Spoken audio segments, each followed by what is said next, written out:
छोटी सी बस्ती के किनारे मिट्टी की एक झोंपड़ी में 10 साल का राहुल अपनी माँ के साथ रहता था। दिवाली नज़दीक थी, लेकिन उनके घर में ना तो मिठाइयाँ थीं, न रंगोली और न ही एक भी दिया। माँ मजदूरी करती थी और पिता के जाने के बाद घर का गुजर बसर मुश्किल से होता था। छोटी दिवाली के दिन सुबह सबके घरों में रौनक थी।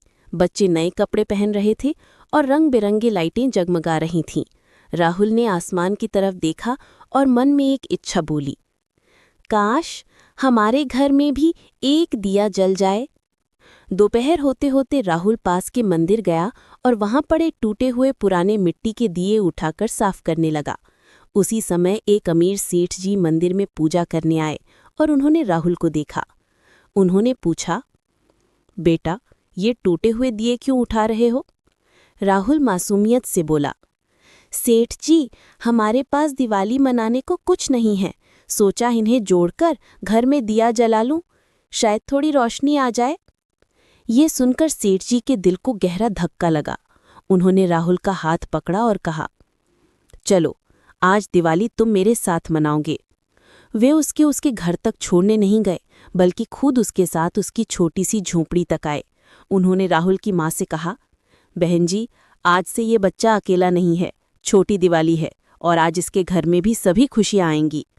सेठ जी ने अपनी कार से ढेर सारे दिए, तेल, मिठाइयाँ, पटाखे, रंगोली के रंग और कुछ पैसे निकाले।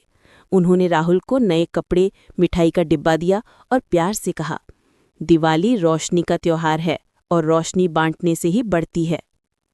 रात होते होते राहुल और उसकी माँ ने अपने झोपड़े के बाहर मिट्टी से जुड़े गए पुराने दिए भी जलाए और सेठ जी के लाए नए दियों से भी घर जगमगा उठा।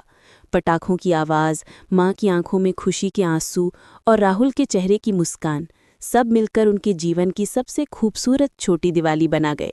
राहुल ने धीरे से माँ के हाथ को थामकर कहा, माँ, अब समझ आया, रोशनी अमीर या गरीब की नहीं होती, वो बस उम्मीद और अच्छाई से जलती है। उस रात उनका छोटा सा घर सिर्फ रोशनी से नहीं, बल्कि दया, मानवता और उम्मीद के दियों से भी जगमगा रहा था।